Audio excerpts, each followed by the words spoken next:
One, just. How about Scaro, Exterminator fan? Here we go, the Exterminate chance. By not wearing it. I won't either. Yeah, nice. Okay. What? Huh? Okay, so what do we do for Pat?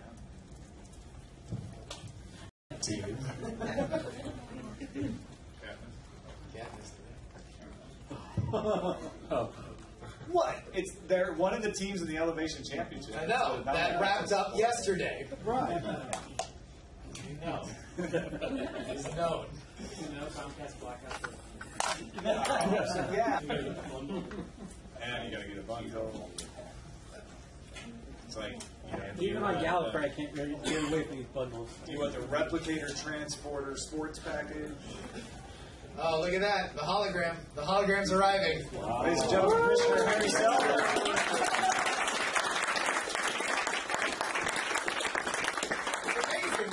Several years ago, they developed such amazing hologram technology. I wish they hadn't developed the holographic chafing in my crotchal region. Couldn't they have programmed that out? It's not necessary. I think, didn't you determine it was necessary?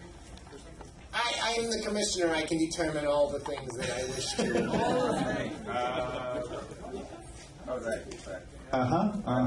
I forgot to pay the bribe.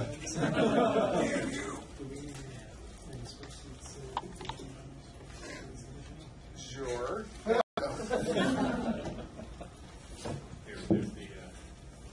There's the notes you left me about what would happen.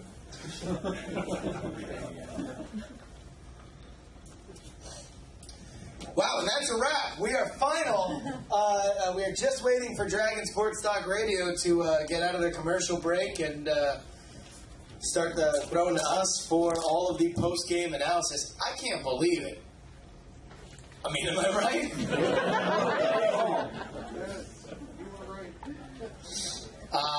Undescribable. So as soon as we're out of commercial break, we'll be ready to go. Are you guys excited? Woo! What a game. Ah, jeez. Am I right?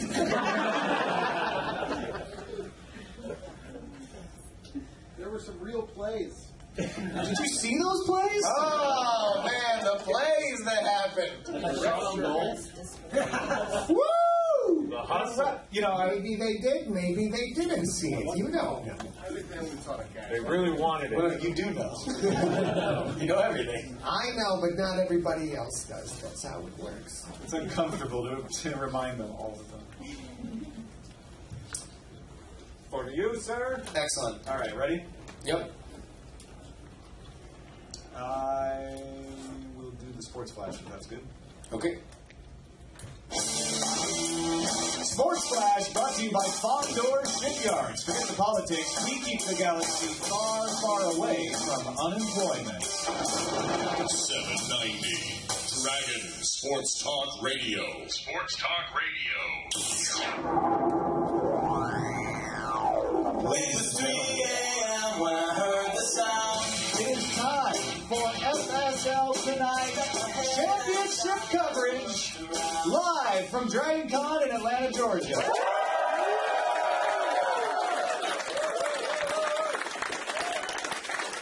I'm Tom Merritt, alongside, and we just got out of one of the most stunning, exciting, surprising championship games of FSL history, Justin. the final score is 9-8, and your champion, Scaro Exterminators.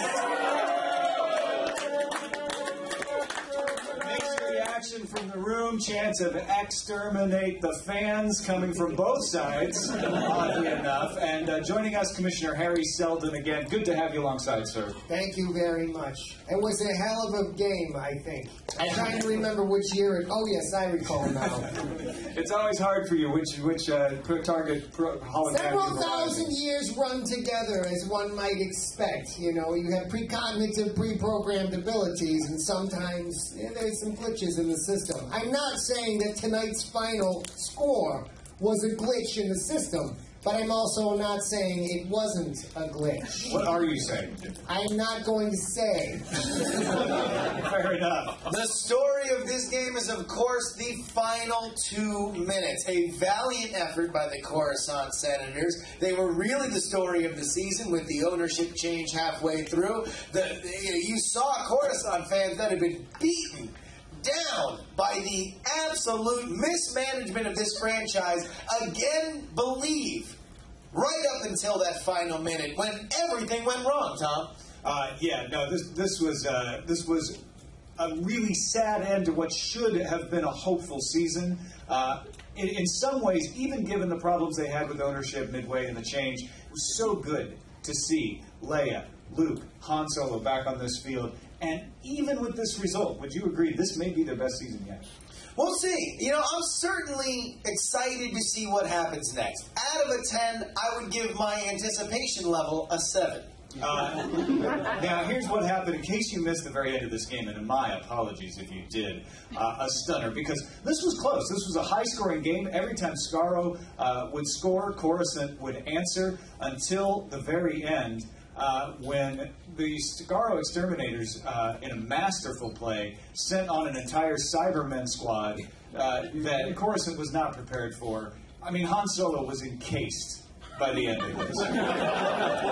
Certainly so. Leia taken off the field by the Skaro staff, and meanwhile, Luke losing a hand on an injury. This was really about as dark as things should ever get for the Coruscant Senators. I'll be honest.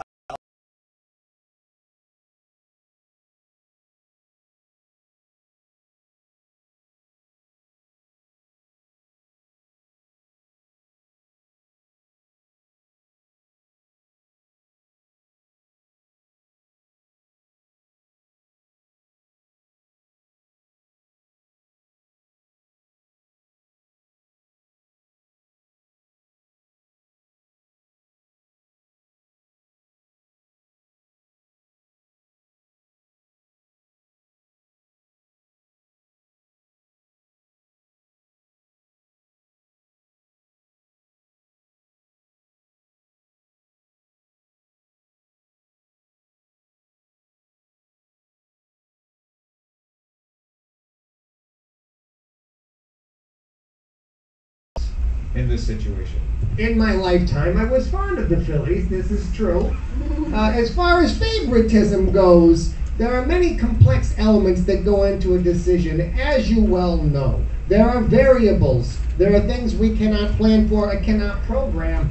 How could I possibly favor one team over another, especially a team with long, silky manes and pretty tails? I don't understand why anyone would think that I would like the pretty tails and the pink fur and all these other things. And, oh, excuse me, I'm sorry. That was a pre-programmed issue. Another glitch in the system. Apparently the foundation is magic.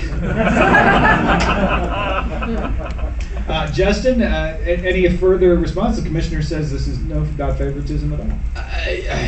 I mean, what can I say about the Ponyville Phillies that hasn't already been said about short buses? They're nice. We should respect them. You know, they're players just like anybody else. They're just not quite as capable, and quite unfortunately, they were not eliminated this season. We have to deal with them again for another season, but it's fine. The commissioner very, very long ago determined what was going to happen, and I think we need to abide, of course, by his ruling. All right. Before we move off this topic and talk a little bit about who is getting elevated, I do want to ask Commissioner Selden to respond to some allegations, some spurious allegations in the press, that Ponyville has been doping, that they're using some kind of tranquilizers. Are these serious allegations, and are you going to investigate?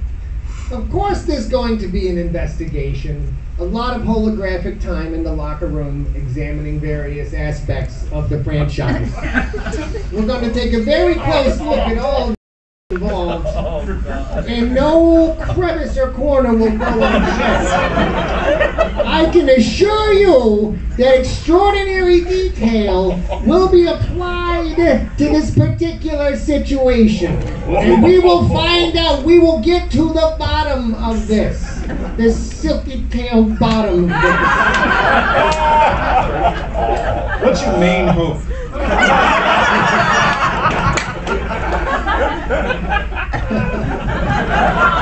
Well, I'm not married to my decision that I'm going to make, but well, hopefully we can take a bite out of these crime allegations. You know? Will you personally be taking a hand in the investigation? And several hooks in the investigation as well.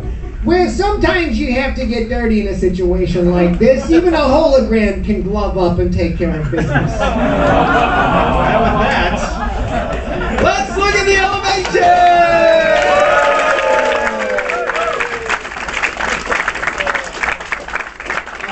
Of course, a tip of the cap to the teams that are leaving the main roster of the FSL this year. That is, of course, the Arrakis Sandworms. Let's give it up for a proud franchise.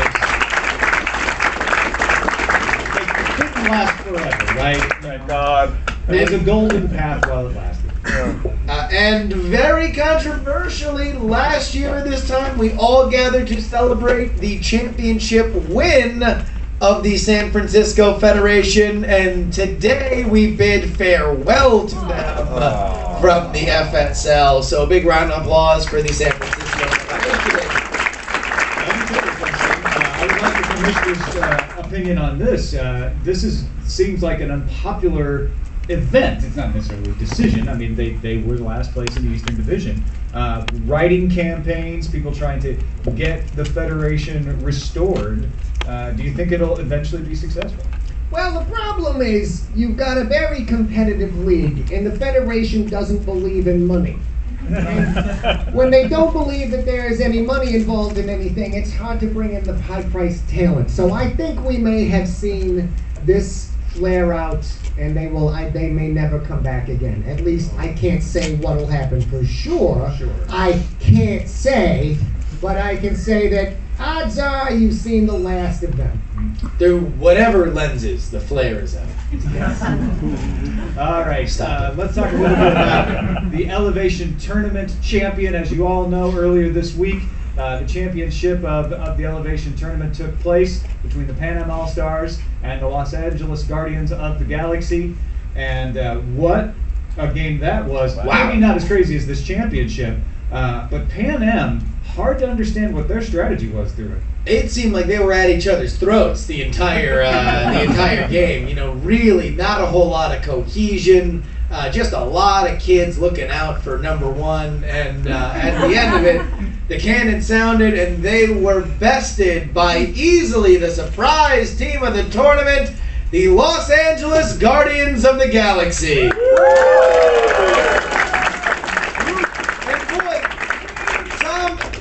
Guardians fever has swept the FSL. You can't walk anywhere throughout this live event without people humming Stuck on a Field. Yeah, red bone all over the place. Everywhere you go. Star-Lord really brought this team together. As you mentioned, Pan Am was all over the place. They did centralize their strategy partway through. It seemed like they were possibly going to prevail, and frankly, they just disappeared at the end. Yeah, they just didn't have the manpower. You know, I mean, when you eliminate the options on your own side, you just really don't have the options to take on a squad that really came together by the end. Yeah. Even when gear was being parachuted in randomly from the sky, they couldn't take advantage of that. That was fascinating. No, and people oddly watching. And the entire time. Peter Quill pulled his team together. He is the player coach. Hoping and waiting that someone would gate them into this one, and it's just it's not happening. Gator. It's the Gators, Gaters.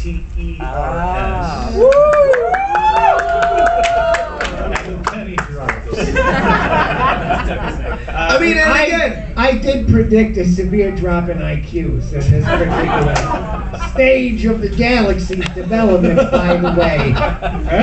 Listen, talk about star power. These Gators have really got it in spades. Coach George Hammond will organize this squad. Jack O'Neill at captain, although a lot of people call him the Colonel. Samantha Carter, Daniel Jackson, Walter Harriman at utility, and Janet Frazier as well. Rumor is that also they're going to go after an acquisition for the upcoming season.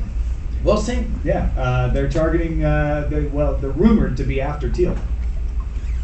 And who knows if that'll happen. Yeah. All right. Well, that is it for our coverage of the championship. Congratulations to the Scaro Exterminators. One more round of the chant.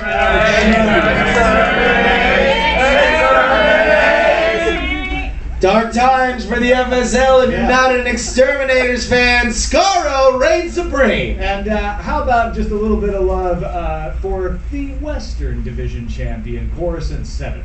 Some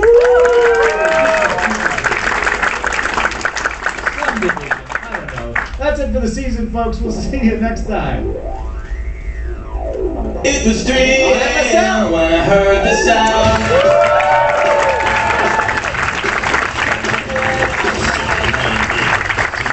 Sports Talk Radio. Sports Talk Radio. For those sticking around on Sports Talk Radio, Justin and I are still going to be here and answering questions. So if you have a question, by all means, do we have a microphone available? Yeah, there we go. The microphone's at the back. So just go up and wave your hand. Let us know if you have a question. We'll take any questions we want. I'm wondering, what are the chances of the outed teams going off making their own federation? Well, the FSL is just kind of the premier of so many leagues that operate simultaneously. So obviously, if the San Francisco Federation is out of the FSL contention, there's certainly nothing to say that they won't return to play with some of the other teams that they had elevated initially from, like the Deep Space Niners. Yeah, or the Gamma Quadrant Voyagers, or even that other team. Yeah, they're great. What are they called again? He doesn't. But yeah, I mean, obviously there are other leagues that form, and I think a federation league reforming makes sense at this juncture. Thank you for your question. We all know the deep-seated rivalry between Gallifrey and Scaro. The commissioner himself can kind of see through time and travel as the Time Lords can. Does he fear for anything from the new champion, Scaro? Does the commissioner fear for any developments? You can't be afraid of that which you know will come to pass. Predetermination is very relaxing. I'm telling you, I haven't been stressed out about anything since I frickin' died, because eventually everything will work out. But I can give you a small hint that when all life is exterminated, nature will start over with bees. Really? Yes. Wow. Golden or red?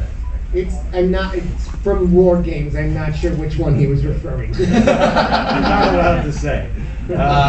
Excellent. We've changed the microphone situation, so we'll just do a standard line. If anybody has a question, just come up to the microphone right here, and you can line up, and we'll take the questions in the order in which they are received. So it's kind of like you're on hold. Hey guys, really enjoyed the season this year. Is there any concern with the ownership, the overarching ownership of the Guardians of the Galaxy, the Avengers, and the Senators all being the same corporation? You've heard rumors to that effect. I think the overarching ownership, for however you define that, is really inconsequential as long as they're not colluding with each other. Obviously, that is something that has to be brought into consideration when talking about the Galaxy, the Los Angeles Guardians of the Galaxy, and the New York Avengers. But we'll see. I think we're not in any danger of that anytime soon. And if anything, the success of all three teams shows that the people up top are getting something right. Yeah, look, I mean, I get it that there are accusations that the FSL and FSL Tonight specifically might be willing to take a lot of money from a particular studio in order to affect the coverage, but that's just true. I mean, it's not true. It's not true, is it? No. That they've offered? Lord, Yeah, no. I do want to remind everybody, just because it's on the top of my head, that Frozen is out on Blu-ray. It's a great film. Yeah, don't let that one go. No.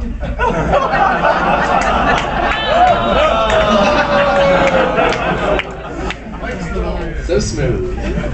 Forgive me if this was addressed earlier, but how do you think the recent regeneration of the Doctor will affect the Exterminators in future seasons? I know it tends to get them, breaks their concentration a little bit. Sure. No, that's a great question. What Skaro Exterminators franchise are we going to see next season, and what Doctor are we going to see? I think we're going to see a more mature Doctor. I think he's going to be a little more unpredictable.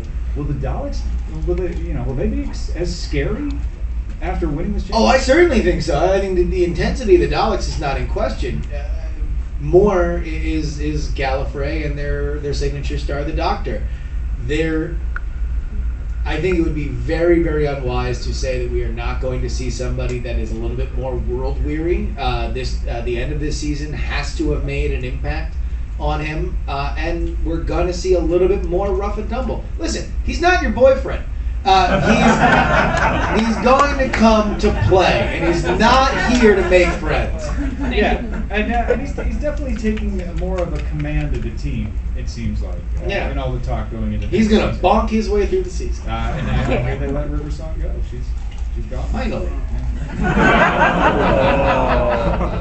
So, a question about the Gators. You talked about their roster, but rumor has it that the captain is not going to be actually available to play. Something about the untimely death of his son, and Daniel Jackson apparently is also having family troubles trying to find his wife left him. Do you think that's still affect? All of that is correct. That's definitely true. These are reports out there. Let me tell you, getting information out of Cheyenne Mountain is almost impossible. They really guard their secrets very close to the vest. I do believe that they are going to make every effort now that they've been elevated to get Jack O'Neill back for next season. It's probably going to take some convincing, though, given the personal events. But we'll just have to take their word for it and see what happens. Hi, I'd like to bring it back a little bit to Coruscant. R2-D2 seems to have some really great ideas, but nobody ever really listens to him. And it seems like it would be natural for them to let him play more, because the opposition can't ever find him. I was just wondering, with the new ownership, do you see this changing, that droids might finally get the respect they deserve? All right, fine. Let's all address the cybernetic elephant in the room. Is there a droid bias in the FSL? I think undeniably, which is why Skaro winning is a huge element to this game. At the end of it, I feel like Coruscant lost this game against a fleet of Cybermen. And you have to wonder, if they had had an R2-D2, if they had had a C-3PO on the field, not all the time, but in a specialist role, would they have done better? They lost this game by 1 goal, and I feel like it might have been a human-cyborg relations translation away from them walking out as champions. I can say without doubt that there is no conspiracy and prejudice against your dirty, stinking, smelly robots in this thing. Just because they're not actual people and they don't actually have any rights, and they shouldn't be here, does not mean that we have any bias against them in the league. So it's you're on the record for that. So you're looking for problems in the league, but it's not the droids you're looking for. If you let them, they will always save the game. You just put them in. I'm telling you, man. I think R2-D2 has saved that franchise's bacon more than he gets credit for. So. Amen. Also, for audio listeners, she was dressed as everything. PD Radio from the Rogues Gallery update on Dragon Sports Talk Radio. We saw a winner in the Skaro Exterminators that really developed a system of bringing up players to fill in roles throughout the season, and especially on the championship. Do you think that it's going to be a trend next season for more teams to develop a farm system, a depth system, bringing up players, and even going to more of an effort to go into the free agency system? Well, you have a very unique situation with Scar. You know, they have a uniting point and kind of loose affiliations with franchises that really are not available to other teams. You know, they are united in their hatred for Gallifrey. I mean, I know that's ugly to say, but it's absolutely true. So they can make those calls to the Master, to the Weeping Angels, to the Cybermen. They can bring them in to fit the specific matchup that they're going to play. I don't think that that's necessarily there for younger franchises like the Guardians of the Galaxy, you know, for example, or the Cheyenne Mountain Gators. There's maybe a little bit of you know, satellites for which that they can pull from, but it's not quite what we saw with Scar. Yeah, it's an interesting question. A lot of people accuse the Guardian team for the Avengers, essentially, and the way the Avengers have managed their franchise. I get why people say that. Next season, Justin, wouldn't you say we're going to see, with Nick Fury's more increased involvement, we're going to see a return to the Avengers of 2013? Oh, certainly so. I think we are done with the New York X-Men. We are here for the New York Avengers. In the X-Men versus Avengers story, the Avengers have come out on top, at least with Nick Fury back at the helm. But I think after a bit of a mixed bag season, we are going to see, at least by my sources, Tony Stark, Bruce Banner, they are back on this team in a big way. There might be some crossover between those two teams. Who knows, though? I mean, you might think so, but immediately, I don't think so. Yeah, probably not right away. And then the other thing to keep in mind, we talked about farm teams, is the Ponyville Phillies. I mean, that is a farm system. That's, it's a ranch system, but yes. that we have yet to see explored fully. I mean, we're getting to know that. Yeah. Foley?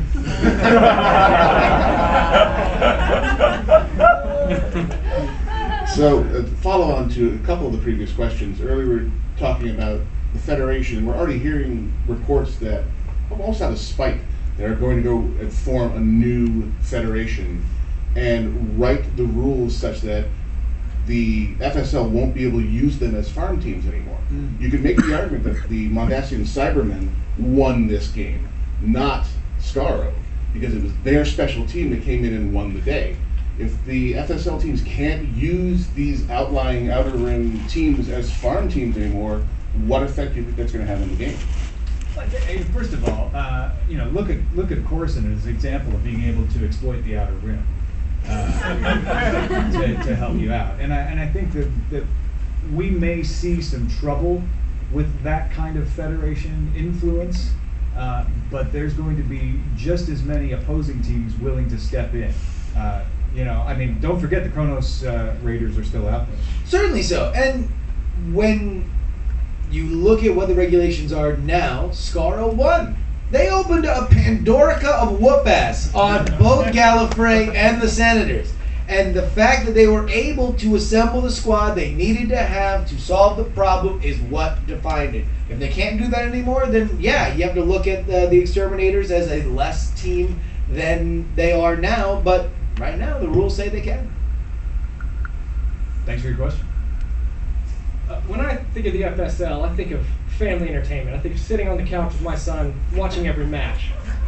So when I come up here to ask this question, I really want a solid answer of how this league can allow the Guardians of the Galaxy, most of which have criminal records, into this league. Expunged records.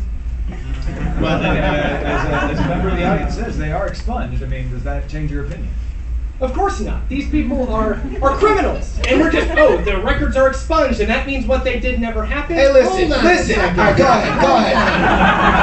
Allow me to educate you on something very important about ethics and integrity and the way this league has been run for many, many years. When it comes down to it, the team that wins, we don't care where they got the players from. If you can put points on the board, you can walk around with 2 dead babies strapped to your shoulder and a lizard hanging from your neck and no one cares. Put the ball in the basket, Junior, and score for the game. Thank you very much. Hearing from a million No, you want to know what? Listen, there's a lot of talk about this, and you're not the only one, but I'm glad it was represented here, okay? You got a problem with the fact that these guys are in this league? Don't come to the commissioner. Go to the Nova system, all right? They expunge the records. You got a problem with them, not with us. You know, it makes me sick. Everybody talks about, oh, the league should punish them. How about the actual justice system? You know what? How about you go out there, you talk to your local representative, and you say that by the letter of the law they should be in jail, not with an expunged record playing here. We're just putting on a fun game.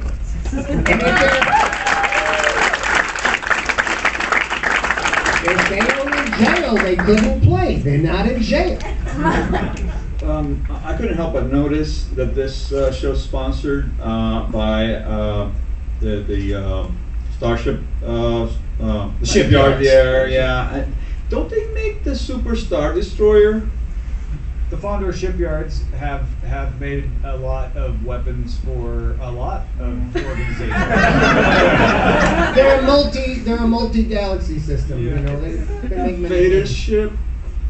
I would have to check to be sure, but I imagine. Listen, I don't know. You might be looking for the Shipyard podcast that's recording next door. This is Star Wars profiteering right here. That's all I'm going to say. Listen, Fondor shipyards, their slogan is "Forget the politics. We keep the galaxy far, far away from men and women." Are you against jobs?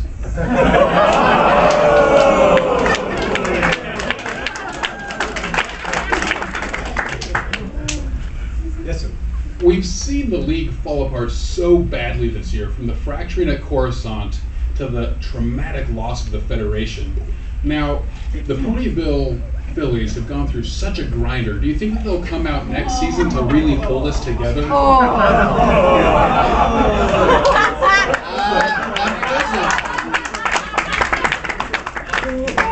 say that they've been the glue of this season would be an understatement.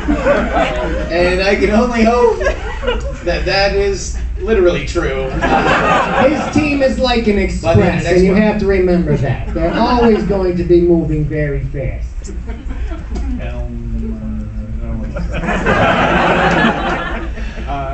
Do we have any other questions from anybody? By all means, if you have some, pop on up here. We're going to look ahead a little bit to next year, so don't be shy. Come on up and ask a question. Or Well, and also, people I think at this point, if we usually do the pull back the curtain section once we go off Dragon Sports Talk Radio. Yeah, we'll wind up on Dragon Sports Talk Radio, but I was going to look ahead to next. Then let's go ahead. Let's go ahead. Real quickly. So here's your lineup. Eastern Division. You've got the New York Avengers. You've got the Coruscant Senators. You've got the Cylon Raiders. In the Western Division, you've got the Gallifrey Time Lords, the Skaro Exterminators, and the Ponyville Phillies. The Los Angeles Guardians of the Galaxy and the Cheyenne Mountain Gators. Where do they fit in competing against these teams? You know, obviously the Western Division is a little bit more stacked. It's kind of defined by the Skaro and Gallifrey rivalry. No matter which team goes in there, you know, they're going to have an uphill battle because it looks like those two teams are, as currently constructed, are kind of set to make the playoffs. But I'll tell you, I think I would lean toward, you know, if I had my way, I would have the Guardians of the Galaxy kind of filling in that lost star power of the Federation in the East and the Cheyenne Mountain Gators in the West. Yeah, it's against geography, but it seems to make sense. Commissioner, could you weigh in on that? Can't say where everybody's going to fall yet at this point, but let's be honest with it. It's not as necessarily a spoiler to say that Cheyenne might not be around that much longer. So Perhaps if we put them in the toughest division, you know, things sort of work themselves. Ominous words. Yeah, I mean, look, starting out next season, though, it's showtime for the Cheyenne Mountain Gators.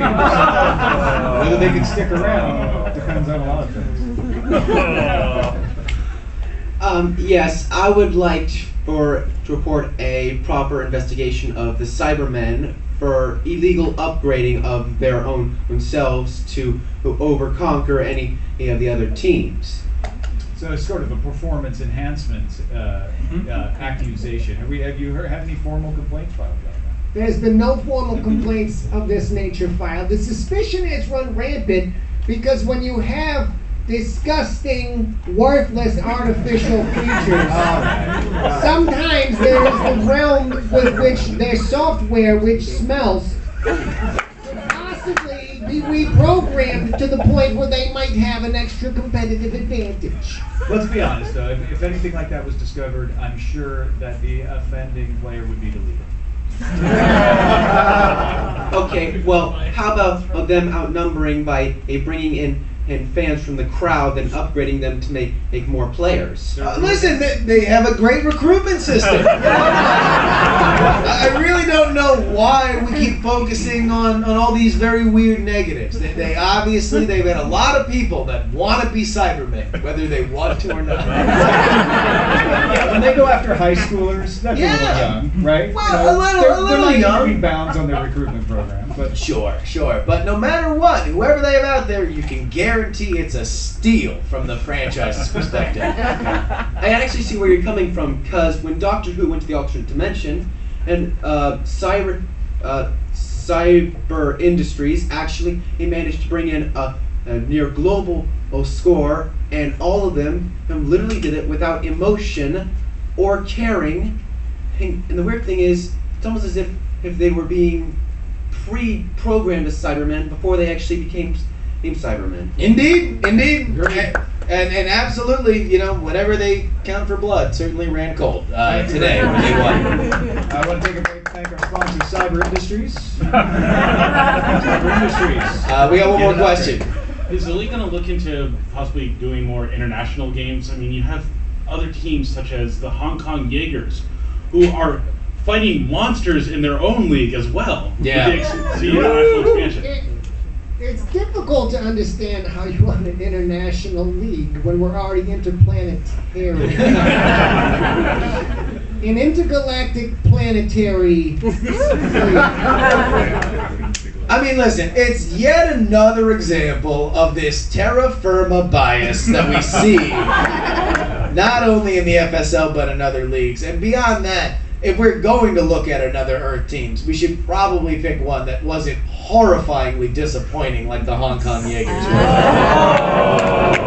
Deal with it.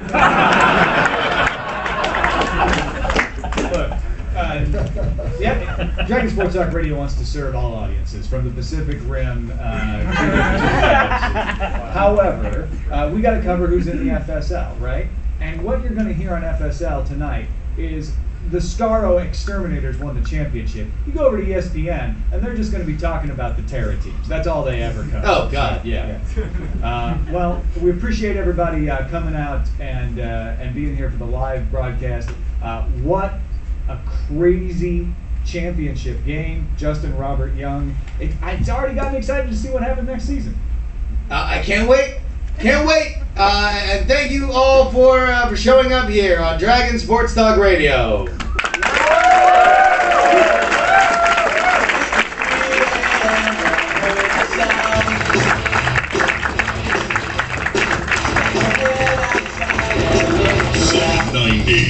Dragon Sports Talk Radio. Sports Talk Radio.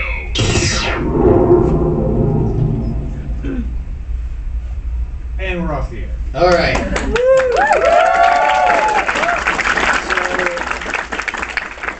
every year, because FSL Tonight was a podcast that was conceived of at DragonCon, he's like basically so many things at DragonCon. Oh, good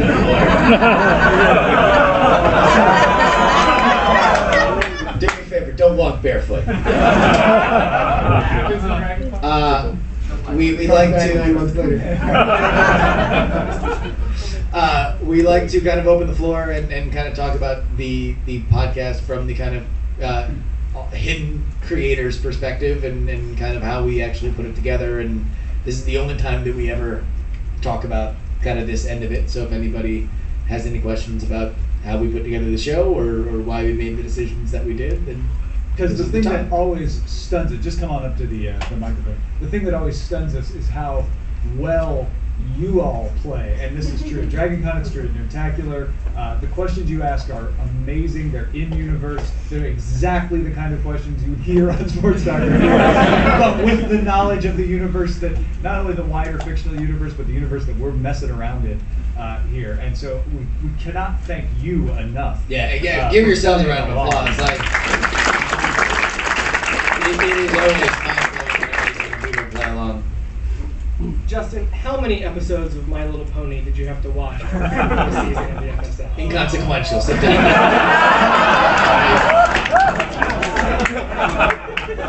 Next question. How many did you actually watch, Justin? They go.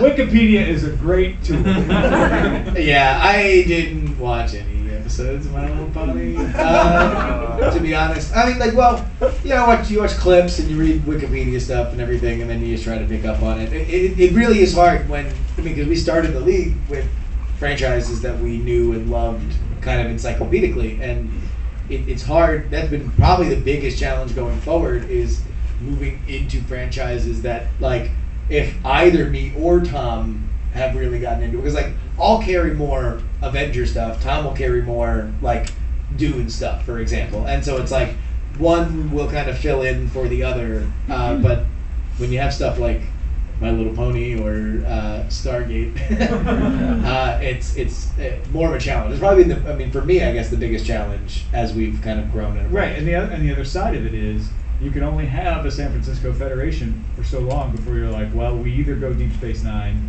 or we give them a rest and see what happens with the franchise. Yeah, for a little while. I mean, that's really why. Like, there's no reason to not have a Star Trek team there, except for the fact that it's like there's only so many Borg jokes you can make. And once you've kind of done that for 3 years, basically, you're kind of like you got to give it a rest. You know, even just to like, so you're just not. It's like, oh, it's the 3rd episode. I bet you they're gonna make a joke about Worf. I'm just curious, like, do you all just not care about the Cheyenne Mountain Gators? Or? No, I do. Get it. It just didn't. Yeah, they didn't quite. Okay, yeah.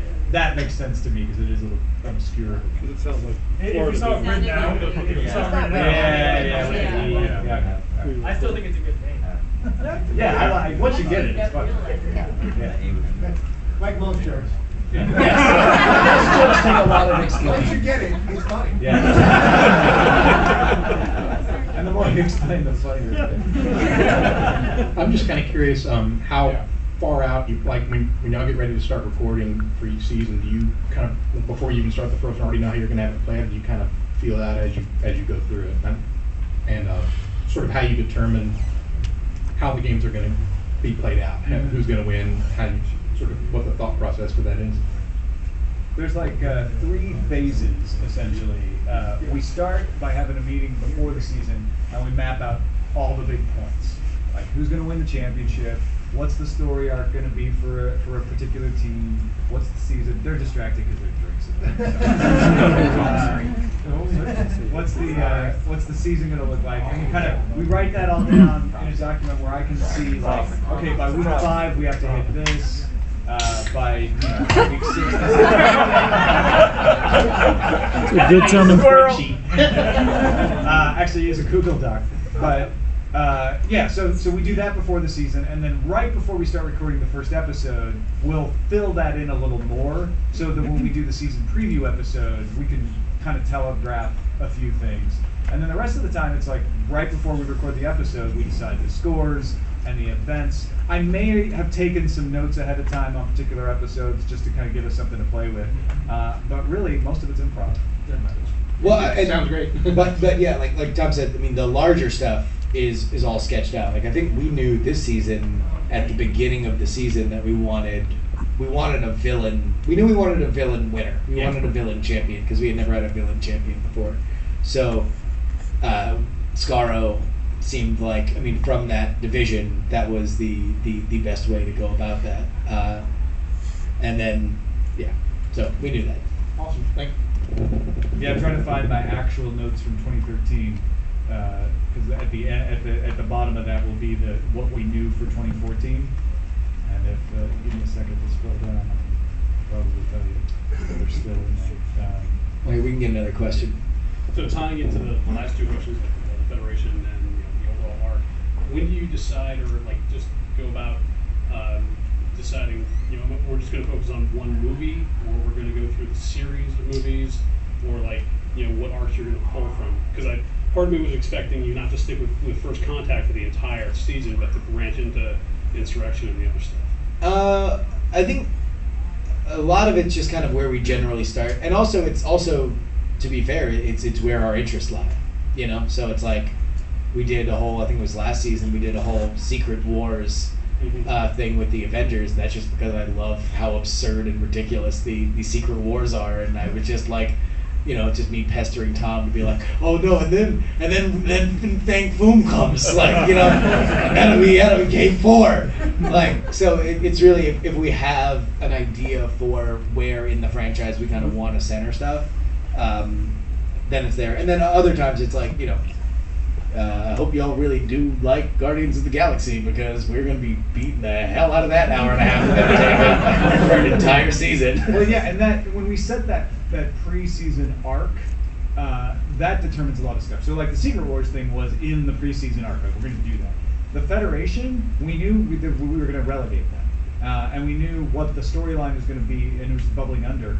Sticking with First Contact was just my decision in making the notes each day. Like, well, he's got that great, like, I'm fighting against something I can't win situation, and I feel like we could have gone and pulled in Insurrection and stuff like that. And I think we did make one Data Insurrection reference at one point, but it was mostly just like, well, that'll keep that one on simmer, because we've got these other big storylines. And to be honest, who really wants to be reminded about half those movies? Thanks. I was just wondering who some of the other top vote getters in the Elevation League were. All right, well, before we answer your question, let me say this. Next season, for people who really enjoy the FSL, I've heard on good authority that there may or may not be a brand new app for your phones and tablets in which gives you all the scores and standings, as including live updates. Because of Patrick Delahanty, so everybody.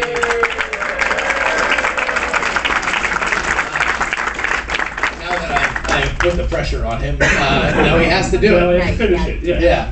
But just as a kind of news peg, like it really is, like, the fan interaction has been the biggest, most gigantic part about it, to the point where I think it was Don Jaime here in the second row who was hanging out with Tom as we were about to record a few episodes, and like we try to keep a few episodes ahead of where we are, and Jaime was like, I gotta leave, I can't be spoiled.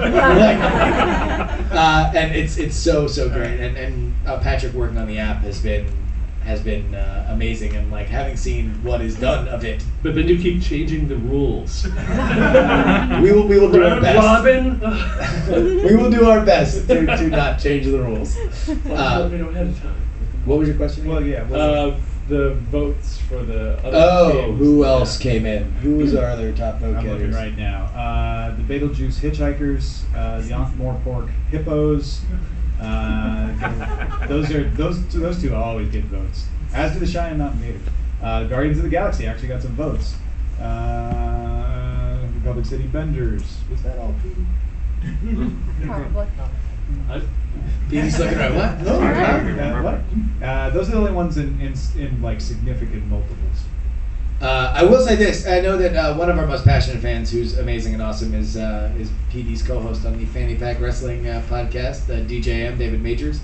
And he has been very vocal about more anime in the league. I had a really fun time with him in the off-season last year doing a mini tournament, and that's something that me and Tom are both interested in, is just in doing more off-season stuff, and maybe do these little mini tournaments and everything, and the fan reaction to that is really kind of what drives it. So if you guys want to see other random teams, then let us know. Yeah, because one of the reasons that we resist putting things like the Ponyville Phillies, for instance, in, which we decided to experiment with, is that we don't know the franchise, and the show is not going to be as good if we don't know the franchises. So and we needed to just be me and Justin sometime, for the main show. Yeah. But I think that's why this idea of doing some mini tournaments for things like anime, and when we get you guys who are really into it, to kind of the way DJ did last time. Yes. Then we feel like, okay, this is actually gonna. We needed to be carried through that anime tournament. Like, there's only so much. Like, my back was sore at the end of that. Oh Jesus! Listen, there's only so much I know about Sailor Moon and Goku. R2. No, it's R2D2. Don't you get it? No, I do. Okay. R2D2 or R2? I mean, whatever. Either way, she doesn't look. She doesn't look Jewish. That's the, I just can't say that on the audio only version because then it's like they don't see what you're doing, and I'm like, oh, it's R2D2, and they're like, what the hell? That was out of left field. In fairness, I'm wearing a giant Star of David. Well, I know exactly. I can see that. They can see that. Now they know. The person downloading the podcast. It's funny when they get it, though. They get the joke. So my question is, sometimes you have really, great one-liners, and you can hear the audience reaction, especially when it's a slow burn, and then people get it. Yeah. And I was wondering if you're ever doing something else, and you think of a line or a point that you can exploit, and you write that down, and then try to slip that into the show. If that ever happens, and if so, if there's one you can remember that you're particularly proud of. In a way, I think a lot of people have this experience where you think of a great comeback like the next day, and then you're sitting on it for a week, waiting for somebody to say something so you can get that brilliance in. Insult me, come on. Yeah, you're just sitting on it. If you have any examples of that, you're particularly except for proud one of. that is centered around data. That certainly does happen. I mean, having FSL is a great, very rarely are you like, oh man, I just thought of this amazing, Kitty Pride joke, and do you have anything to do with it, Yes, it happens a lot to me too. Yeah. I can say though that the finale descriptions involving the deal getting worse all the time and Han Solo being encased were written last year at DragonCon. So you just have a list of things, when you're looking down at your laptop, is some of that oh, here's some points I need to get in? I'm guessing he's got a Google Doc for that. I will use next year, jokes for 12 months from now. He is actually Harry Seldon. He knows everything that's going to happen. Okay, we have 4 minutes, so let's try to get through everybody that's here in line as fast as possible. Hey, real quick, how much actual sports talk radio you guys listen to? I listened to podcast-wise when I moved to California. I randomly started getting into South Florida sports talk radio, even though I had never listened to South Florida sports talk radio. And so I listened to the Dan Lebertard show, which is probably as close to kind of sports talk radio-y as I get. And then I listened to a couple sports podcasts, like Bill Simmons' podcast and the Fantasy Focus football podcast that ESPN does. But those are more sports centric, not necessarily sports radio, which obviously is I think growing up, sports talk radio was a huge influence on me. I listened to a ton of KMOX growing up in the St. Louis area. ESPN Baseball Tonight is a big, Carl Ravitch in particular is a big inspiration. That sounds ridiculous to say, but that's the kind of who I'm channeling when I host FSL Tonight. Carl Ravitch and Ray Bradbury had a baby. It's the FSL Don't Tonight tell podcast. Carl Ravitch, he will not be flattered. But Best Podcast in Baseball has actually helped me out a lot in kind of thinking more about this. Okay, 2 minutes, so we got to go quick. Real quick, I just discovered this recently through Scott, what you wrote on his Facebook page. Huge fan of GFL stuff. We're hearing the talk radio show that you do on your podcast. Is there some kind of, were y'all influenced by his stuff, or the other way around, or? Oh, certainly. I mean, I would say, Scott. There's very rare are the nerds that are also sports nerds, and one of them.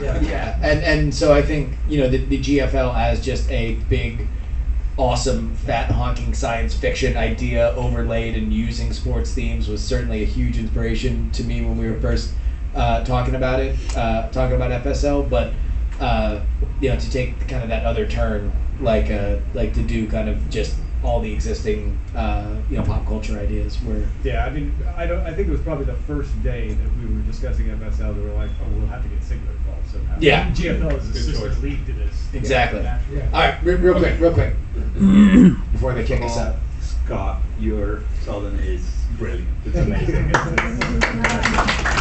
short applause because we're gonna kick us out. Did the controversy, you think, this season helped? Because we enjoyed it a lot. Oh, good. Thank you. The That's what controversy? sports radio is. Yeah. All sports talk radio is, if there's a controversy, that you talk about it. If there's not, you make one up. Exactly. Let's worry about whether or not people are looking at Michael Sam's penis in the shower. 10 words, go.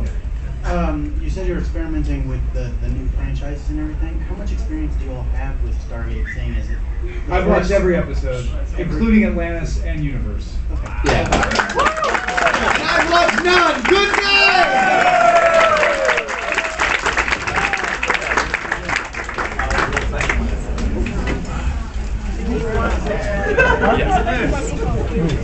Yeah, we'll heat it up quick once everybody got it. I was nice and comfortable because I had that. Thank you.